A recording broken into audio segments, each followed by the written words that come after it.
मनुष्य भगवान महावीर स्वामी के श्री चरण कमलों में हम सभी विराजते हैं।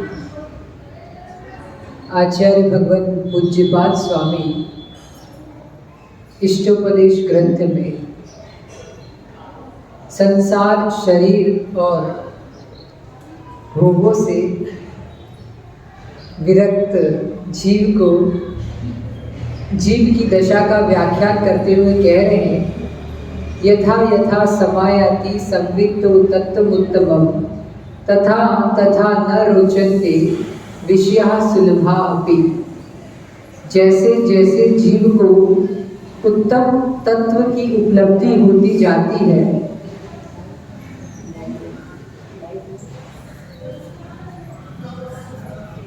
जैसे जैसे जीव को उत्तम तत्व की उपलब्धि होती जाती है, उसे सहज सुलभ विषय भोग भी अरुचिकर प्रतीत होते हैं। और जैसे जैसे सहज सुलभ विषय अरुचिकर प्रतीत होते हैं, वैसे वैसे उत्तम आत्म तत्व की प्रतीति होती जाती है। यहाँ आचार्य भगवान संकेत दे रहे हैं कि हे जीव, तू अपने ध्रुव ज्ञायक परमानंद शालिनी टंकोत्कीर्ण ज्ञायक स्वभावी भगवान आत्मा पर दृष्टि करो, जो शाश्वत है। शरीर भिन्न है और जीव भिन्न है। संपूर्ण द्वादशांग का सार इसमें निहित है।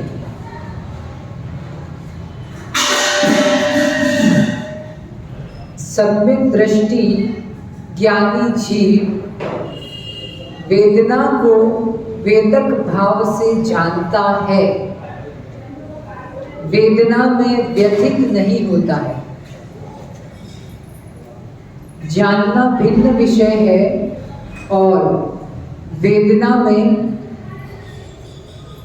ममत्व और आत्मत्व की कल्पना पूर्वक जो वेदन है वह व्यथितपना कहलाता है। चित्त के अस्वस्थ होने पर भी जो चित्त को अस्वस्थ नहीं करता, चित्त अस्वस्थ होने पर भी जो चित्त को अस्वस्थ ना करे, शरीर के अस्वस्थ होने पर भी जो शरीर को अस्वस्थ ना होने दे, ना होना जाने, जो वस्तु को वस्तु रूप से जानता है, वह पर द्रव्य की सत्यता को जान लेता है। और जो सत्यता को जान लेता है, वह पर द्रव्य से आकर्षित नहीं होता। आकर्षित होना, विस्मित होना, आश्चर्यचकित होना, यह एक दोष है कि नहीं है? शाकाचार्य की क्लास वाले शुद्ध पिपासा जरा तंक जन्मांतंक भयस्मया न राग द्वेष मोहाश्च यस्याप्तः स प्रकीर्त्यते, कि विस्मय करना भी एक दोष है।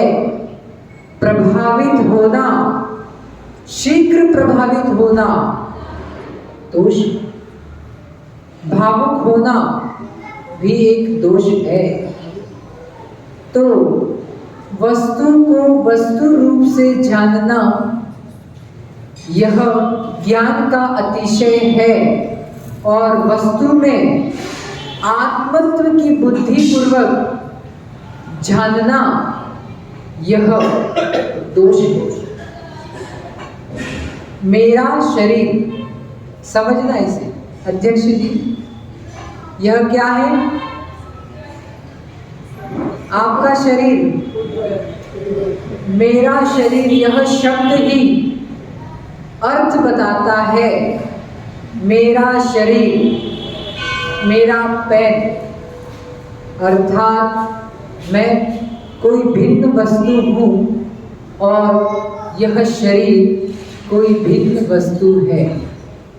जब हमें भिन्नत्व का बोध होता है, आपकी भाषा में आइसोलेशन प्रोसेस के द्वारा योगी जन अपने निज द्रव्य को पर से पृथक भिन्न वेदते हैं, और जब हम पर को पृथक वेदते हैं, परत्व की बुद्धि आ जाती है, तो पर की महिमा कम हो जाती है। यही भेद विज्ञान की धारा है। जितना जितना हम पर को अधिक महिमा वंत करते हैं, उतना उतना जीव स्व वस्तु से दूर होता चला जाता है। आचार्यों ने भी, हमारे पूर्वाचार्यों ने आगम में सम्यक दर्शन के लिए यही कहा। पहले कहा जो अबोध जीव है उन्हें कहा देव शास्त्र गुरु श्रद्धानम सम्यक दर्शनम, कि आप भगवान के पास आए, दर्शन किए, जिनवाणी पढ़ी, तत्व को समझा, गुरुओं के दर्शन किए, उपदेश सुने, देव शास्त्र गुरुओं पर विश्वास करना, ये सम्यक दर्शन है। ठीक है। उसके आगे और कहा तत्व श्रद्धानम सम्यक दर्शनम, कि जो तत्व है उन पर विश्वास करना, जैसे है वैसा जानना, यह सम्यक दर्शन है। इसके ऊपर और आगे बढ़ते हुए जब बीज की परिभाषा बताई तत्व, तो तत्व कितने हैं? कितने? 7।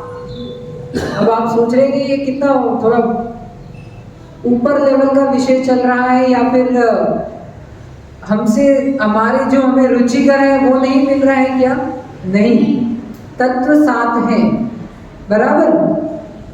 हमारे घर में जो हमारे साथ रहते हैं वो भी तत्व हैं, जीव तत्व है कि नहीं वो? तो जैसे हैं उनको वैसा जानना, तत्वार्थ श्रद्धानम सम्यक दर्शनम। यहाँ अर्थ इसलिए बोला कि प्रयोजन भूत। अब प्रयोजन भूत में क्या? अब आप हमारे साथ विकल्प दुविधा यही है कि हम देव शास्त्र गुरु पर श्रद्धा कर लेते हैं, लेकिन प्रयोजन भूत तत्व का अर्थ हो गया कि आपके जो संयोग में आ रहे हैं, ये मोबाइल आपके संयोग में आ रहा है, घर परिवार मित्र शत्रु परिजन ये संयोग में आ रहे हैं, ये तत्वों का भी स्वरूप जानिए। जब हम जानेंगे कि पहले इसके ऊपर और बताएंगे कि आत्म तत्व श्रद्धानम सम्यक दर्शनम, तीसरी परिभाषा। सम्यक दर्शन सबसे इंपॉर्टेंट फैक्टर्स है। जैसे नींव के बिना कोई स्तंभ खड़ा नहीं हो सकता, वैसे सम्यक दर्शन आपकी भाषा में विवेक कहेंगे, या कहीं कहीं उसे सेल्फ कॉन्फिडेंस भी कहा जाता है। हालांकि उसमें भिन्नता भी है कथनचित रूप में देखें तो, लेकिन यथार्थतः यह जो है यह हमारे ज्ञान का ही परिणमन है। तो जो आत्म श्रद्धानम सम्यक दर्शन हमने कहा, अर्थात जो हमने देव शास्त्र गुरु को जाना, इसके अलावा हमारे संपर्क में आने वाली जितनी वस्तुएं हैं, चाहे वह चेतन वस्तु है या अचेतन वस्तु है, उनके स्वरूप को जाना। उसके बाद कहेंगे अब ये सब तो पर है, चाहे चेतन हो या अचेतन हो, ये सब पर है। देव शास्त्र गुरु भी पर है, ऐसा बताएंगे। लेकिन इसका अर्थ ये नहीं कि आप देव शास्त्र गुरु को पर मान के छोड़ देना, नहीं। जब तक हमारी सामर्थ्य निज में निज से जुड़कर रहने की ना उत्पन्न हो जाए, तब तक देव शास्त्र गुरु के चरणों में जाते रहना। उसके बाद कहेंगे आत्म श्रद्धानम, यानी स्वात्म श्रद्धानम, अपने अस्तित्व का बोध होना, अपने जीव वस्तु का एक्चुअल बोध होना। स्वरूप को इसलिए कहते हैं जिनवाणी पढ़ना चाहिए, गुरुओं के उपदेश सुनना चाहिए, क्यों? उससे हमें यह समझ में आता है कि हम कौन हैं, मैं कौन हूँ और पर क्या है। स्व और पर में भेद हम जितना जानेंगे उतना उतना हमें पर से आसक्ति कम होती है और विरक्ति बढ़ती है। विरक्ति बढ़ने से हमारे अपनी महिमा आती है। सबको अपनी बात सुनने में बहुत आनंद आता है, सही है कि नहीं? आप भी कोई पड़ोसन आके बैठ जाए और वो अपने अपने घर की सुनाए, तो थोड़ी देर तो सुन लोगे, फिर कहेंगे आप क्या करते हो, कोई बहाना बना देते हो कि अब मुझे काम करना है। और वही कई कदाचित आपकी प्रशंसा में लग जाए तो क्या होता है, हम सुनते हुए भी अघाते नहीं, बोर नहीं। तो ये तो सब मिश्र अवस्था की बात है, लेकिन इससे परे जो पराविद्या है, जो परा तत्व है, अध्यात्म आत्म तत्व है, उसकी भी महामहिमा है। जब हमें उसकी महिमा आती है तो हमें अपने शक्ति का बोध होता है, और वही जब जीव को शक्ति का बोध हो जाता है कि मैं कर सकता हूँ, तो उसी शक्ति के बल पर ही जीव आप ही के बीच से, हम भी तो कभी आपके जैसे बैठे होंगे, आप ही के बीच से जीव महाव्रती बन जाते हैं, अनुव्रती बन जाते हैं, प्रतिमाधारी श्रावक बन जाते हैं। तो इस उत्कृष्ट आत्म तत्व को हम समझें और अपने ज्ञान का विषय बनाकर, जीवन एक मिला है। अभी हम पढ़ रहे थे यही राजवार्तिक ग्रंथ में आचार्य अकलन स्वामी का समनस्का मनस्काहा, कि जीव जो है वो मन सहित भी है और मन रहित भी है। समय हो गया है, हम इसकी चर्चा और करेंगे। यानी हमें मन सहित जीवन मिला है, तो हम चाहें तो इस एक जीवन में हजारों जीवन जी सकते हैं। अपनी शक्ति को पहचान करके हजारों जीवन जी सकते हैं, हजारों भवों का जीवन जी सकते हैं। आपकी भाषा में कि हजारों भवों के कर्म नष्ट कर सकते हैं, इतना पोटेंशियल हम में है। तो उस शक्ति को हम जानें, पहचानें और उस पर जीवन जिए, माने। यही सम्यक दर्शन, सम्यक ज्ञान और सम्यक चारित्र है। ऐसे रत्नत्रय की प्राप्ति प्राणी मात्र को हो, इसी भावना के साथ भगवान महावीर स्वामी की जय। ओम नमः सिद्धेश्वर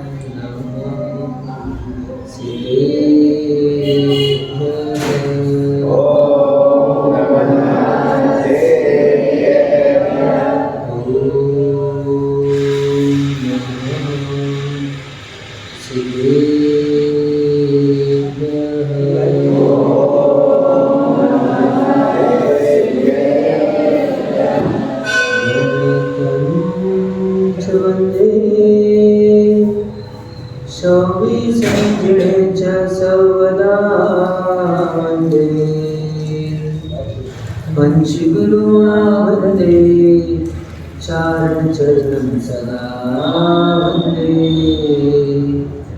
चारणचरणं सदा वन्दे विजितमलिनिकेतुं निर्मलं निर्विकारं रहित सकल संगम संयमासक्तचित्तं सुनिपुणभावं ज्ञाततत्त्वप्रपञ्चम् जननमरणभीतं सद्गुरु नौमि नित्यं जननमरणभीतं मम गुरु नौमि नित्यं जननमरणभीतं मम गुरु नौमि नित्यं। जब के अंतर्गत परम सिद्ध भगवान की, वर्तमान शासक नायक मूल नायक महावीर भगवान की, परम पूज्याचार्य भगवान तिरुवल्लाचार्य स्वामी की, परम पूज्याचार्य भगवान विशुद्ध सागर जी महाराज की, किंगडम 9 करोड़ महाराजों की, अहिंसामय विश्व जैन धर्म की, जन्माणी माता की।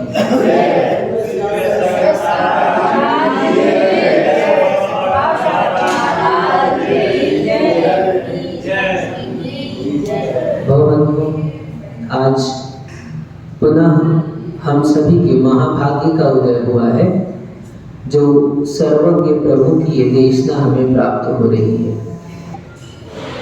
यूं तो भाव अनंत धारण किए इस जीव ने, यूं तो भाव अनंत धारण किए इस जीव ने, लेकिन मन रहित ही रहा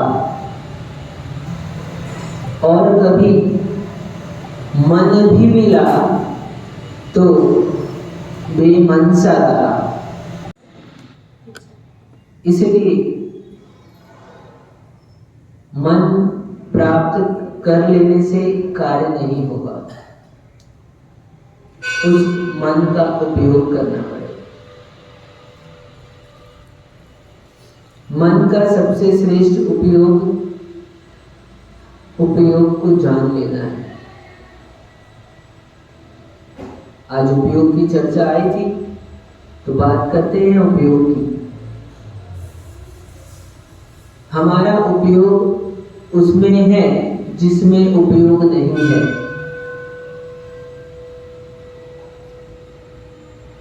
चिंता मत करो, थोड़ी देर में सब समझ में आ जाएगा, और नहीं भी आएगा तो इतना तो समझ में आ ही रहा है कि समझ नहीं आ रहा। इतनी समझ से भी काम चल जाएगा, इसलिए घबराना मत। हमारा उपयोग राजेश भैया, हमारा उपयोग उसमें है जिसमें उपयोग नहीं है। उपयोग जीव का लक्षण कहा जाता है। इसमें उपयोग है कि नहीं है,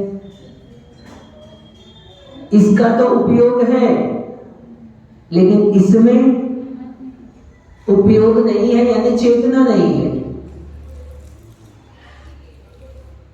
इसमें चेतना नहीं है, और ऐसे सारे जड़ पदार्थों में हमारा उपयोग लगा हुआ है।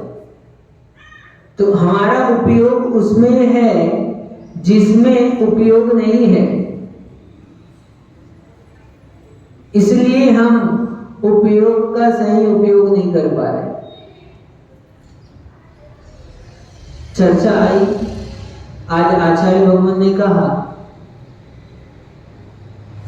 जो संसारी जीव की पहचान होती है, किससे होती है? इंद्रियों के माध्यम से होती है। यहाँ उपयोग को भाव इंद्रिय कहा। आचार्य भगवान ने कहा कि इंद्र की पहचान का चिन्ह, इंद्र यानी आत्मा, और आत्मा का लिंग है, यानी आत्मा की पहचान होती है। जो उपयोग वाला है उससे हम जान लेते हैं कि जीव है, उसमें संवेदनाएं होती हैं, उसमें हलन चलन आदि क्रियाएं होती है, तो उस उपयोग को देखकर हम जान लेते हैं कि ये जीव है, तो आत्मा की पहचान हुई। इसलिए आत्मा को पहचानने का लिंग होने के कारण से उपयोग को ही इंद्रिय कहते हैं। वास्तव में हमने इंद्रियों से अन्य जीवों को तो पहचाना, लेकिन अपने उपयोग को हम इंद्रिय ही बना पाए, अभी तक उपयोग नहीं बना पाए। अब संभल कर सुनना थोड़ा। सद्भाव सर जी बहुत गहरी बात कर रहे हैं आज। किसी को समझ में आए या ना आए इसकी चिंता नहीं है। आज विषय निकल कर आया है इसलिए कह रहे हैं।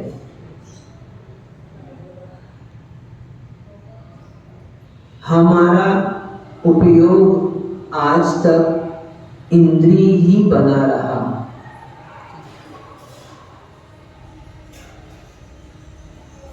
क्यों? हमारा उपयोग आज तक इंद्रिय ही बना रहा। उपयोग नहीं बन पाया। हमने उपयोग के माध्यम से अन्य वस्तुओं को जाना, इंद्रिय के विषयों को जाना, और प्रति समय हमारा उपयोग किसी विषयों को ग्रहण करता है। अभी आप मेरी बात सुन रहे हैं कि नहीं सुन रहे? अभी आप देख रहे हैं मुझे, देख रहे हैं कि नहीं देख रहे हैं? हर समय हम उपयोग कर रहे हैं इंद्रिय विषयों में। हर समय हमारे ज्ञान का उपयोग हो रहा है इंद्रिय विषयों के लिए। इसलिए ये वास्तव में उपयोग नहीं है, ये तो इंद्रियां हैं।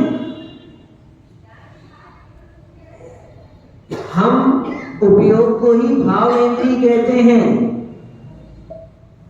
आज सूत्र चला था लब्धि उपयोगो भावेंद्रियम। आप सभी सुनकर सोच रहे हैं महाराज क्या कह रहे हैं? हम आप ही की बात कह रहे हैं। क्या कह रहे हैं? आपके पास कितनी इंद्रियां हैं? बोलो जल्दी से। 5 इंद्रियां हैं ना? ठीक है। आपके पास चेतना है कि नहीं है? आपके पास उपयोग है कि नहीं है? है? ठीक है। अब देखना, उपयोग को जीव का लक्षण कहा है। उपयोग लक्षणम, उपयोग से जीव की पहचान होती है। इसमें 2 बातें। एक, उपयोग के कारण हम जान लेते हैं कि ये जीव है। क्या जान लिया हमने? उपयोग के कारण से हमने जान लिया ये जीव है। 1 इंद्री, 2 इंद्री, 3 इंद्री, 4 इंद्री, 5 इंद्री आदि जो जीव है उनको जान लिया, लेकिन वास्तव में ये उपयोग नहीं है। जीव की पहचान करा रहा है, ठीक है। इससे हमने पर जीव को जाना, इससे आज तक हमने अन्य जीव को जाना, लेकिन आज तक हमने अपने आप को जाना कि नहीं जाना? और हमारी पहचान किससे होगी? उपयोग से ही होगी। यदि आप अपने आप को जानना चाहते हो तो उपयोग से ही होगी, लेकिन जब उपयोग को उपयोग में लगाओगे तो आपको अपनी पहचान होगी, अन्यथा अन्य जीव को ही जानते रहोगे। अन्यथा जो उपयोग है वो इंद्रिय संज्ञा को तो प्राप्त होगा, उपयोग संज्ञा को प्राप्त नहीं होगा। क्योंकि उपयोग को हमने जीव का लक्षण कहा है, और आपने अन्य जीवों को जाना, स्वयं का लक्षण भी उपयोग ही है, लेकिन आपने अपने आप को तो जाना ही नहीं है। इसलिए हम कैसे कहते कि आपने उपयोग को जान लिया? यदि आप अपने आप को जान लिए होते, यदि आपने अपने आप को जान लिया होता, तो आपका उपयोग उपयोग कहलाता। बात थोड़ी सी कठिन हो रही है, मुझे भी लग रहा है अमित भैया। हम कहें जाओ जग्गू भैया को बुलाकर लाओ, क्या अंदर बैठे हैं हम और हमने आपसे कहा जाओ जग्गू भैया को बुलाकर लाओ, तो आपने पूछा कौन जग्गू भैया? हमने कहा जो सफेद शर्ट पहने हैं उनको बुलाकर लाओ।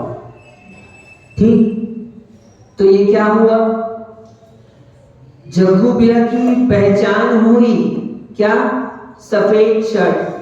अब आप उनको देखने के लिए अब आप अंदर से बाहर आओगे, तो बाहर आओगे तो आप देखोगे कौन पहने है सफेद शर्ट, तो आपको जग्गू भैया दिख जाएंगे।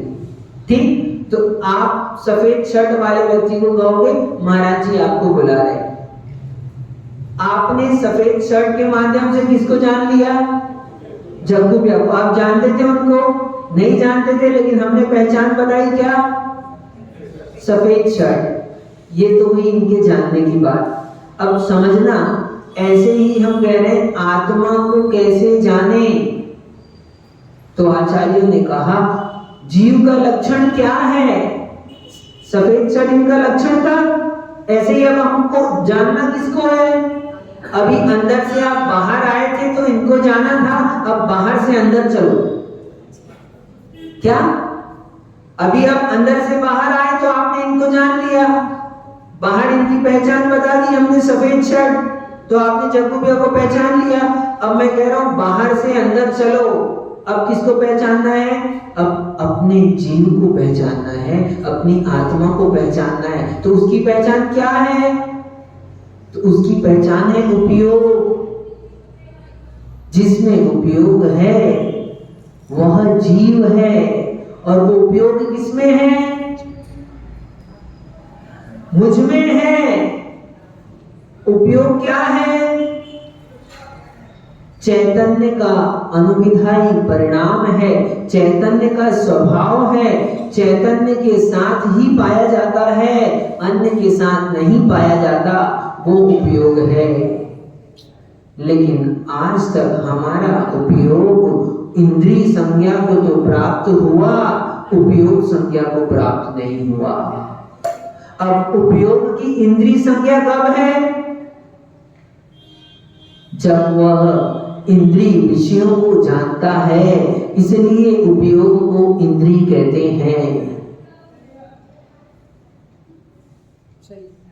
स्पर्श, रसना, घ्राण, चक्षु, कर्ण, 5 इंद्रियां हैं। अब बताओ ऐसा कौन सा समय है जब आप इस इंद्रिय विषयों को नहीं जान रहे? दिन भर में विचार करो, आप लगे किसमें हो?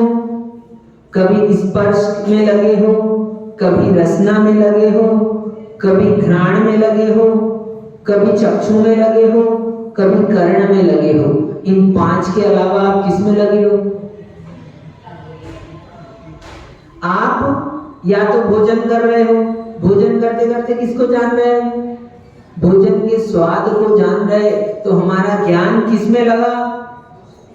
उस वस्तु के रस को जानने में हमने स्वाद को लगा दिया, अपने ज्ञान को लगा दिया, तो हमारा ज्ञान उस समय रस को जान रहा है, इसलिए वो ज्ञान इंद्रिय है। ज्ञान ज्ञान नहीं है, इसलिए वो उपयोग नहीं है, उपयोग इंद्रिय है। ये कह रहे हैं हम आपसे। आज तक हमने उपयोग का उपयोग नहीं किया, यानी उपयोग जो है इंद्रिय रूप से ही कार्य करता रहा, कभी उसने हमारी पहचान कराई नहीं। यदि शर्ट के माध्यम से हमने जग्गू भैया को पहचाना, तब तो हम कहेंगे कि शर्ट उनकी पहचान है। और यदि शर्ट है और आपने जग्गू भैया को नहीं पहचाना शर्ट होने पर भी, तो वो शर्ट उनकी पहचान हो सकता है क्या? हाँ, जाने दो। हम कहें चश्मे वाले व्यक्ति को लाओ, यहां तो कोई नहीं है अभी, वो बैठे चश्मे वाले व्यक्ति, तो रुक से आए ना? क्यों? तो चश्मे वाले व्यक्ति को लाओ, तो चश्मा उनकी पहचान हो गया। तो अब यदि अब वो चश्मा उतार कर जेब में रख ले, ठीक, अब हम कहें कि चश्मे वाले व्यक्ति को लाओ, अब आप कोई भी नहीं दिख रहा चश्मे वाला, तो इसका मतलब चश्मा पहचान नहीं हुआ। क्यों? क्योंकि मिला ही नहीं व्यक्ति वहां पर। व्यक्ति चाहिए था हमको, वस्तु हमने चश्मा बताई थी, आपको क्यों बताई थी? हमको चाहिए था व्यक्ति।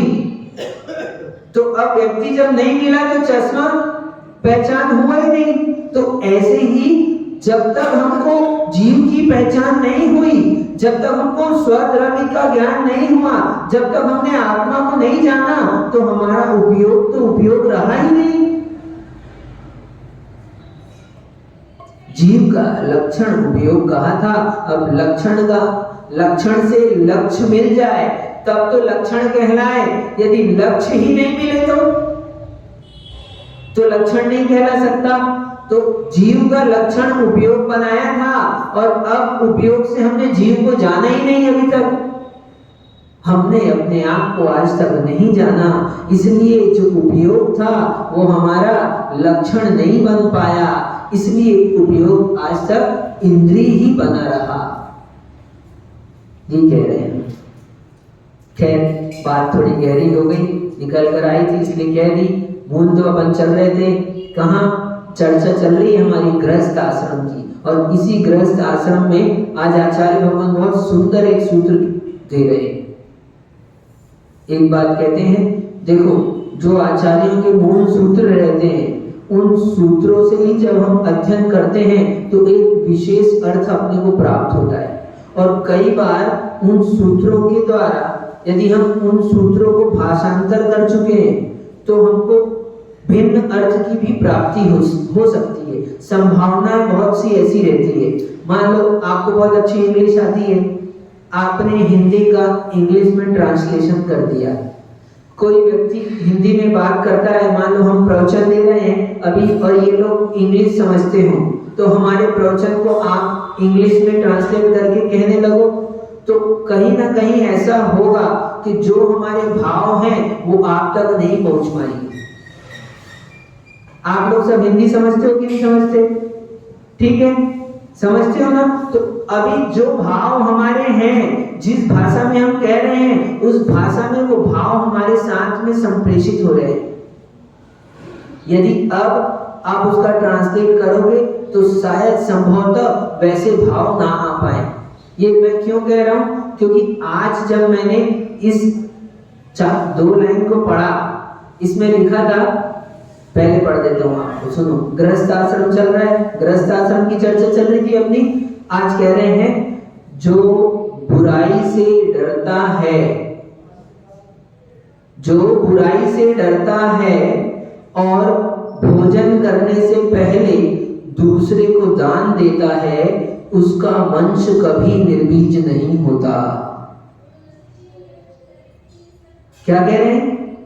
जो बुराई से डरता है, संभवतः आप लोगों को भी वही अर्थ समझ में आया होगा जो मुझे समझ में आया है। बुराई से डरता है यानी, कहो एक बार, मैं आगे फिर चलता हूं, क्योंकि अपने को समझना है कि समझना क्या है। बुराई से डरता है, इसका क्या मतलब अध्यक्ष जी? हाँ, देखो, ठीक है, इन्होंने कहा आपको क्या समझ में आया? जो बुराई से डरता है, जगू भैया, हाँ, गलत काम करने से डरता है। क्यों? आपको क्या समझ में आया? धुलियान से आए, कहो। हाँ, ठीक है, हमारे को भी यही समझ में आया था, लेकिन यहाँ अब मैं मूल गाथा पढ़ता हूँ, बात समझना। यह मेरा अभिप्राय आपको भ्रम में उत्पन्न करना नहीं है। मैं यहाँ पर आपसे ये कहना चाहता हूँ कि कभी कभी अपन मूल भाषा को नहीं जानते हैं तो भिन्न अर्थ की प्राप्ति हो जाती है। यहाँ पर लिखा जरूर है, ये हिंदी में लिखा, अब मैं संस्कृत में पढ़ता हूँ आपके लिए तो आपको स्पष्ट होगा। पर निंदा भयम यस्य बिना दानम च न भोजनम कृति तस्य निर्बीजो वंशो नैव कदाचन। यदि मैं उसको पहले पढ़ा था तो जो भाव आपके मन में आए वही भाव मेरे मन में आए थे कि जो बुराई से डरता है, बुराई से डरता है इसका मतलब जो बुरे काम करने से डरता है, हिंसा नहीं करता, झूठ नहीं बोलता, चोरी नहीं करता, चोरी से डरता है, कुशील सेवन नहीं करता, परिग्रह संचय से डरता है ना, यही अर्थ आया था। लेकिन बुराई से डरता है यहाँ अर्थ है दूसरों की बुराई करने से डरता है। क्या कह रहे हैं? पर निंदा भयम यस्य। कितना अंतर हो गया? हाँ, बात गलत वो भी नहीं है, बात वो भी सही है, लेकिन भाव क्या आए वो आ पाए क्या? तो सहज हम जिस भाषा को जानते हैं, जिस भाषा में बातचीत करते हैं, जिस भाषा में जीते हैं, यदि उसी भाषा में हम कोई चीज सीख रहे हैं तो बहुत अच्छी तरह सीख पाएंगे। क्या आप लोग घर में हिंदी में बातें करते हो अपने बच्चे से? आप हिंदी से ही सारे व्यवहार करते हो, सारा लेन देन आप हिंदी में करते हो। आप ये विश्वास करो, आपका घर का बालक आप उसको इंग्लिश मीडियम में पढ़ा रहे हैं, जरूर उसका निषेध नहीं कर रहा मैं, लेकिन जितना अच्छा वो हिंदी में समझ पाएगा इंग्लिश में शायद ना समझ पाए। हमको लगता है कि अंग्रेजी में ही ज्यादा अच्छे से, अंग्रेजी विशेष है। यदि आप घर में भी इंग्लिश बोलते, बाजार में भी इंग्लिश बोलते, हर जगह आप काम में अंग्रेजी प्रयोग करते, तो मैं ये मान लेता एक बार के लिए कि आपके बालक के लिए अंग्रेजी भाषा उपयुक्त है। लेकिन चूंकि आप सर्वत्र हिंदी प्रयोग करते हैं, लेकिन स्कूल में जब बालक को पढ़ाते हैं तो अंग्रेजी पढ़ाते हैं, तो ये मान के चलना जो वास्तविक विषय उसकी बुद्धि में प्रविष्ट होना चाहिए था, जिस वास्तविक विषय का उसको ज्ञान होना चाहिए था, वो वास्तविक भाव उसको प्राप्त नहीं हो पाएंगे। ये बात ये श्लोक पढ़ने के कारण से आज निकल कर आई, इसलिए मैंने कह दी। क्या पढ़ा अपन ने कि पर निंदा भयम यस्य, और अभी थोड़ी देर पहले पढ़ा था जो बुराई से डरता है। तो ये भाषांतर करने से कितना अर्थांतर हो गया, बात एकदम कैसी हो गई, दूसरी ही हो गई। तो इसलिए हमको आचार्यों की मूल भाषा का भी ध्यान रखना चाहिए। ठीक है, अच्छा है, हम अपनी भाषा में ही करें, अपनी भाषा में सीखें, लेकिन अब हमको क्या जानना है कि उन्होंने क्या कहा। तो उन्होंने जो कहा तो उनकी भाषा को सीखना भी जरूरी है। इसलिए आचार्य भगवान आज कह रहे हैं, चलो भाषा से अपन चलते हैं, मूल विषय में आते हैं। कह रहे हैं पर निंदा भयम यस्य, बहुत अच्छे से इस बात को सीखना चाहिए। अभी तत्वार सूत्र की वाचना हुई थी, उसमें भी विषय निकल कर आया था, परात्म निंदा प्रशंसने सत सत गुणोच्छादनोद्भावे च नीचे गोत्रस्य। कहा कि पर निंदा करने से नीच गोत्र का बंध होता है। तो यहाँ पर आचार्य भगवान कह रहे हैं पर निंदा भयम यस्य, जो दूसरों की निंदा करने से डरता है। क्या? अपनी निंदा करने से नहीं, दूसरों की। अपनी निंदा करना तो श्रेयस्कर कार्य है। अपनी निंदा की जाती कब करते हैं? गुरु जी के समक्ष जाते हैं, हमसे कोई अपराध हो जाता है तो हम अपनी निंदा करते हैं। तो अपनी निंदा करना तो अच्छा है, निंदा करना अच्छा है। क्या है? निंदा करना अच्छा है। सही है कि गलत? सही। अभी और कहते हैं निंदा करना बुरा है। सही कि गलत? अब अभी भी सही, ठीक, दोनों भी सही हो गया ना। निंदा करना अच्छा है, सही है कि गलत? अब गलत भी हो सकता है, निंदा करना गलत है कि नहीं? हाँ, निंदा करना गलत है, ये सही हुआ। निंदा करना सही है, हाँ। अब अवधेश जी कह रही है गलत हो गया, आई बात समझ में? क्या निंदा करना सही है और निंदा करना गलत है। अब वाक्य दोनों भी है और दोनों ही वाक्य दोनों ही सही भी है और दोनों ही वाक्य गलत भी है। अंदर में अभिप्राय क्या है हमारा? जब हम कह रहे हैं निंदा करना सही है तो वहां पर अभिप्राय क्या है आपका? यदि स्वयं की निंदा का अभिप्राय है तो ये आपने जो वाक्य कहा ये वाक्य क्या होगा? ये सही हो जाएगा। और यदि आपका अभिप्राय है कि दूसरे की निंदा करना अच्छा है, सही है, निंदा करना सही है, तो अब क्या हो गया? वही वाक्य, अभिप्राय बदल गया, बात बदल गई। अभिप्राय बदल गया, बात सही बात भी गलत हो गई। अभिप्राय बदल गया, गलत बात भी सही हो गई। सारा का सारा खेल भावों का है, अभिप्राय का है। अब दूसरे की निंदा करना सही है, बोलो। हाँ, अब फिर देखना, आपने फिर हमारी बात को और गहराई से नहीं पकड़ा, हम और आपको गहराई पे ले जा रहे हैं संजय भैया। क्या हमारी सभा संजय से शून्य नहीं होती है। एक नहीं तो दो नहीं तो तीन नहीं तो चौथा नहीं तो पांचवा कोई ना कोई संजय आ ही जाता है, ठीक। तो हम कह रहे हैं दूसरे की निंदा करना सही है।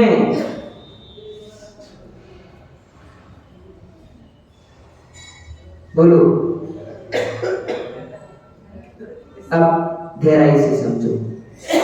दूसरे की निंदा कर रहे हैं, लेकिन निंदा करने का अभिप्राय क्या है? हमारा निंदा करने का अभिप्राय है, हम उसकी निंदा कर रहे हैं। महाराज इनको नियम दिला दो, ये रोज मंदिर नहीं आते। महाराज इनको नियम दिलाओ, ये गुटखा खाते हैं।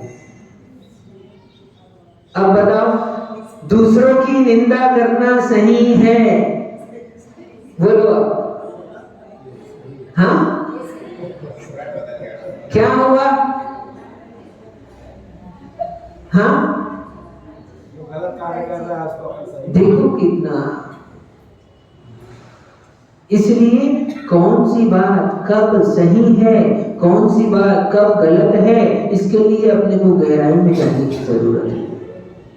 बहुत सारी बातें बाहर से देखने पे सही मालूम होती है, बहुत सारी बातें केवल सुन लेने में सही मालूम होती है, लेकिन जब उसकी भीतर गहराई में जाते हैं तब पता चलता है जो सही समझ रहे थे वो तो गलत निकला, और कभी पता चलता है गलत समझ रहे थे वो क्या। इसलिए केवल आंखों के देखे पर क्या विश्वास मत करो। इसलिए कभी केवल कानों के सुनो पर। एक बार की बात है, अब घटना याद आ गई तो सुना देता हूं। टाइम तो हो गया, लेकिन आज जल्दी हो गया, जल्दी नहीं हुआ, चिंता नहीं है, लेकिन सुना देता हूं मैं। सुनो, नहीं सुनाऊंगा तो हाँ, तो पेट में दर्द होगा, हमारे भी होगा और आपके भी होगा, ठीक। इसलिए सुन लो। एक बार की बात है, एक दो भाई एक मकान में रहते थे और दोनों भाई में किसी कारण से कुछ बात हो गई। भाई लोग हैं, साथ में रहते तो कभी कुछ हो जाती है। तो एक भाई गया हुआ था बाहर और दूसरा भाई घर में था। अब घर में पहले तो अच्छा घर में आंगन होता था और आंगन में गाय वगैरह बंधी रहती थी, तो उसके यहाँ गाय बंधी हुई थी और अचानक से खेलते हुए क्या एक छोटा सा बालक घुटनों चलने वाला खेलते हुए गाय के नजदीक पहुंच गया और गाय के नजदीक पहुंच गया तो उतने में वो गाय ने पैर उठाया और इतने में अंदर से एक भाई का आना हुआ और बाहर से एक भाई का आना हुआ, तो वो जैसे उठाया बोले और उसने सुना क्या, बाहर से आने वाले भाई ने सुना मर जाता। क्या सुना? और ऐसे उसको उठाते देखा गाय के पास से ऐसे पकड़ के और मर जाता और वो आकर भाई भाई का झगड़ा हो गया। क्यों? वो ध्यान नहीं रखा, नहीं उसने मैं नहीं आता तो मर जाता ऐसा उसने कहा और ऐसा कहे कि जैसे उठाया उतने में उस भाई का आना हुआ, उसने क्या सुना मर जाता। उसने वो और उसने सुना देखा भी स्थिति क्या, ऐसे झटके से पकड़ा उसने और वो बोले मेरा बेटा मर जाता तुमको क्या मिल जाता। अब हो गई बात, देखा हुआ भी और सुना हुआ भी, क्या हो गया? गलत हो गया। क्यों? क्योंकि हमने जो देखा ऊपरी ऊपरी देखा, जो सुना वो ऊपरी ऊपरी सुना, भीतर प्रविष्ट नहीं हुए। उसकी गहराई में जाने की जरूरत थी।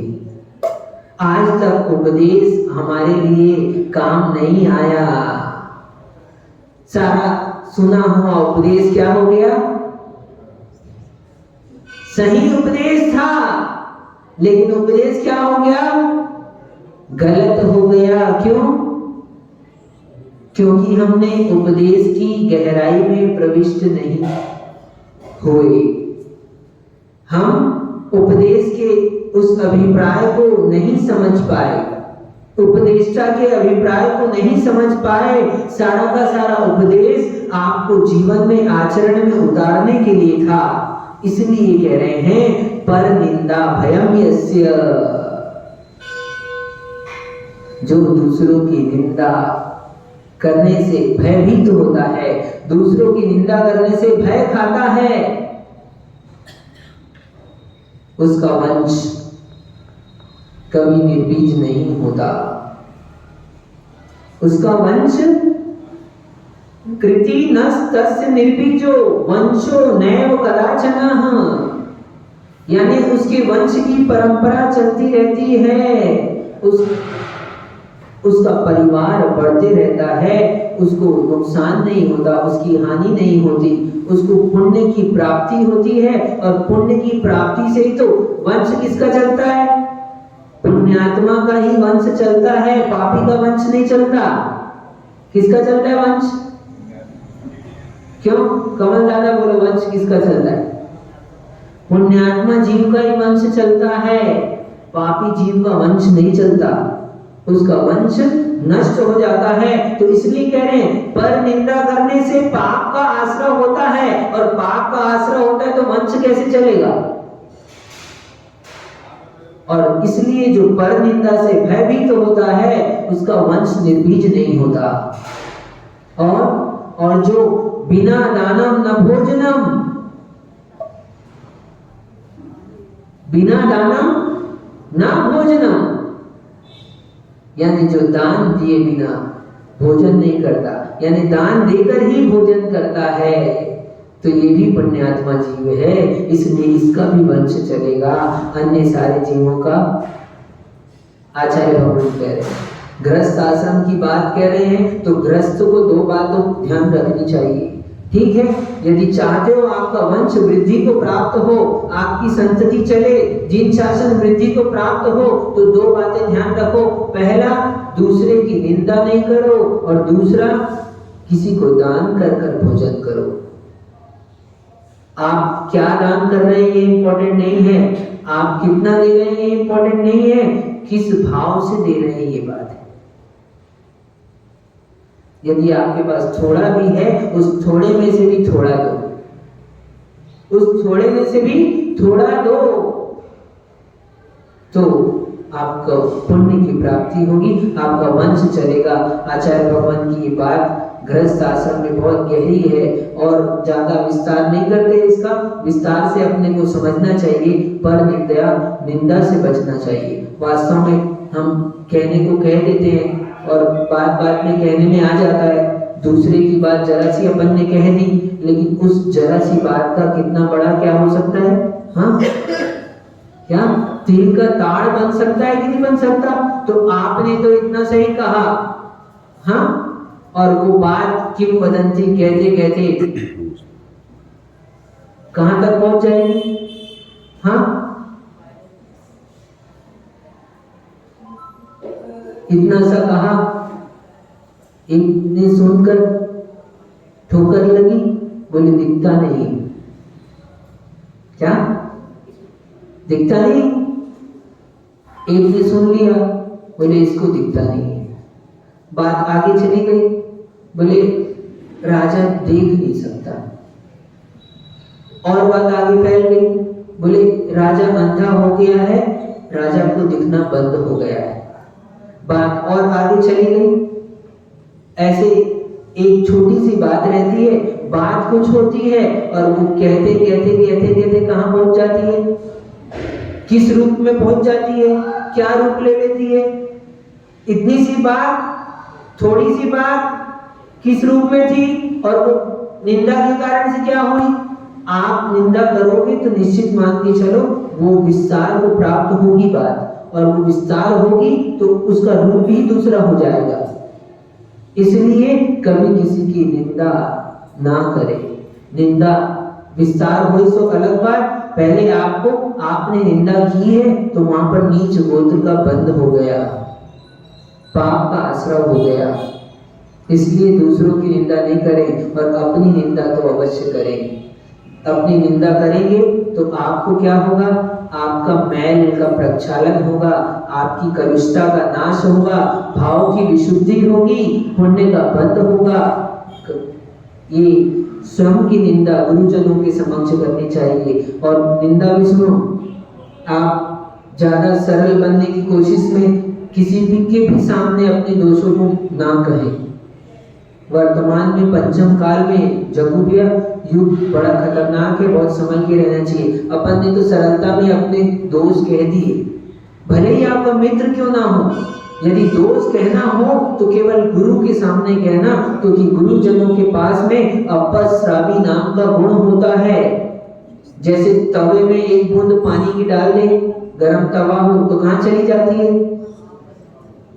दिखती है क्या किसी को, नहीं दिखती। ऐसे ही यदि आप आचार्यों के गुणों में एक अपस्रावी नाम का गुण है, आचार्य भगवान अपने शिष्य के अपने, हाँ, इतने सारे शिष्य रहते हैं, उनके दोषों को सुन लेते हैं, लेकिन वो दोष उनके मुख में, उनके कर्णों के माध्यम से पेट में इस तरह चले जाते हैं, फिर वे कभी उनके मुख से निकलकर बाहर नहीं आते। क्या, जैसे तवे में पानी की बूंद गई, कब प्राप्त होगी उसमें से, गरम तवे में गई तो नहीं प्राप्त होगी ना, वो तो नष्ट हो गई। तो ऐसे ही आचार्यों का अपस्रावी नाम का गुण होता है। आप उनके पास निंदा करते हैं तो वो कभी आपकी निंदा को अन्य किसी भी स्थिति में किसी भी व्यक्ति के सामने प्रकट नहीं करते। ये आचार्य बने का विशेष गुण है। आचार्यों के 10 विशेष गुणों में कहा गया है, तो ये विशेष गुण आचार्य का होता है। इसलिए निंदा का प्रावधान कहा तो जाके आचार्यों के समक्ष अपने दोषों की निंदा करें, अन्य के समक्ष ना करें, अपने दोस्त को भी ना बताएं। आज तो आपकी दोस्ती है, आज तो आपकी मित्रता है, आपने बता दिया, और थोड़ा सा ही वो दोस्त क्या होता है, आपको सिंहासन से नीचे गिरा देता है। देखा कि नहीं आपने, क्या हुआ था, एक दिन एक छोटा सा अपराध हुआ था, काली झंडी दिखा दी थी तो मंत्री पद से इस्तीफा देना पड़ा। हाँ, आपके छोटे से दोस्त को वो किस समय में प्रयोग करेंगे करेंगे और उस दोष का क्या फल होगा ये आप नहीं जान सकते। इसलिए यदि मित्र भी हो तो उससे अपनी निंदा ना करें।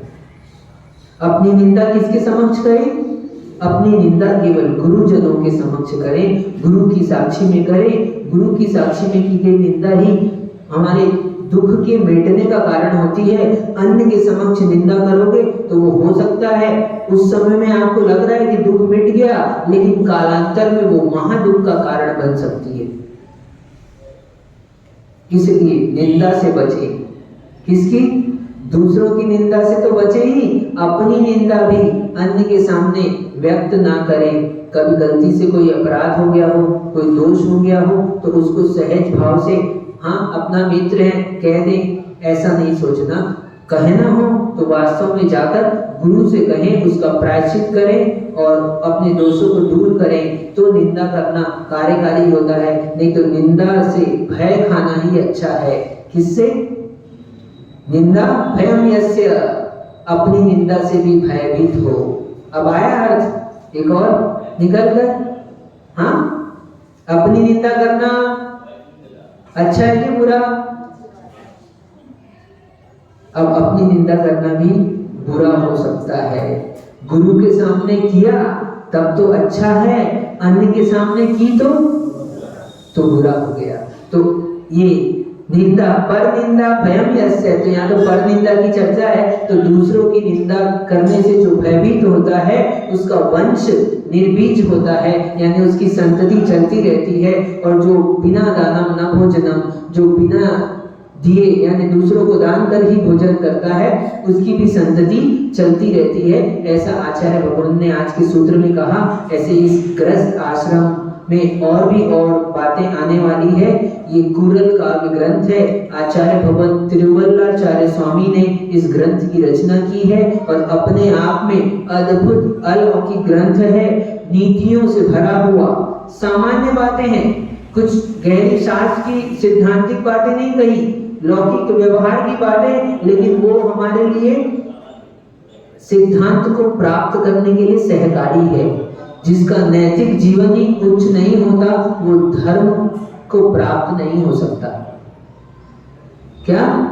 जिसका नैतिक जीवन ही उच्च नहीं होता वो धर्म को प्राप्त नहीं हो सकता। इसलिए नैतिक जीवन जीना चाहिए, फिर धर्म की प्राप्ति स्वतः हो जाती है। आप सभी को पर निंदा से आप बचें और दान में अग्रसर हों ताकि आपका वंश चलता रहे। ऐसी मंगल भावनाओं के साथ जय बोले परम पूज्य आचार्य भगवान विशुद्ध सागर जी महाराज की